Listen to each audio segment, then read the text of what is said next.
Des dizaines de milliers de lumignon, des petites flammes en mémoire des victimes des attentats du 13 novembre.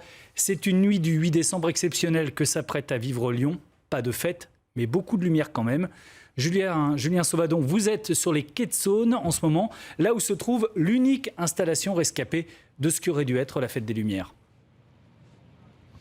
Bonsoir Paul, bonsoir à tous. Eh bien, écoutez, autour de moi, les gens commencent à affluer sur les quais de Saône pour fêter ce 8 décembre un peu particulier et rendre surtout hommage aux 130 victimes des attentats de Paris, dont vous le voyez, les noms apparaissent derrière moi sur la colline de Fourvière. C'est un moment de recueillement qui est proposé ici avec la projection d'un programme assez spécial, la projection de visages tirés de peintures célèbres,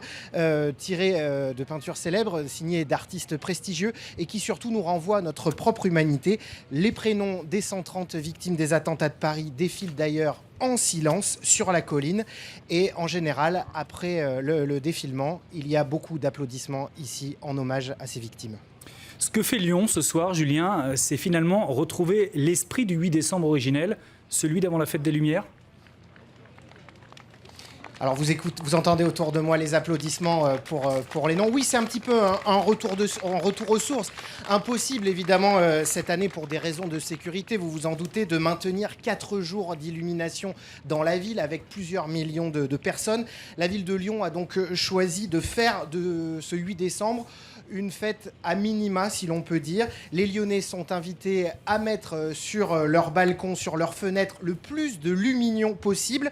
Plus de 200 000 lumignons ont d'ailleurs été écoulés au profit notamment des associations de victimes des attentats terroristes. C'est une sorte de retour à la tradition qui ravit ici beaucoup de Lyonnais qui trouvent que la ville, ces dernières années, s'était un peu transformée en Disneyland. Merci beaucoup Julien Sauvadon depuis les quais de Saône à Lyon. On va maintenant retrouver Daniel Pajon qui se trouve lui un peu plus loin, au pied de la cathédrale Saint-Jean, dans le vieux Lyon. Daniel, la traditionnelle procession des catholiques de la primatiale Saint-Jean jusqu'à la basilique de Fourvière a commencé il y a une demi-heure et rappelle aussi l'aspect religieux de ce 8 décembre. Oui, alors en fait on n'est pas vraiment devant la cathédrale puisque nous sommes précisément sur le tracé qui mène à la basilique de Fourvière, le tracé chemin de la montée du chemin neuf, excusez-moi. Et pour l'instant, en fait, bien que le cardinal Barbarin ait une réputation de cavaler sur ce chemin neuf pour le remonter jusqu'à la basilique, eh bien pour l'instant, la procession, le cortège ne nous a pas encore rejoint. Il est environ à 200-300 mètres derrière nous.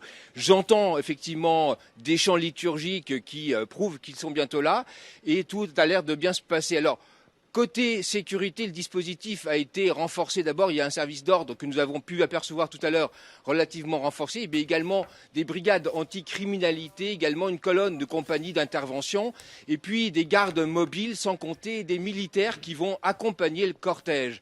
Voilà. Alors, pour l'instant, difficile de vous dire comment ça se passe précisément, mais tout à l'heure, on avait le sentiment d'un recueillement très intérieur, un recueillement dans la vigilance, un être ensemble, et on peut imaginer que les gens remontent ici ce chemin neuf jusqu'à la basilique avec le sentiment d'un cheminement autant physique que spirituel.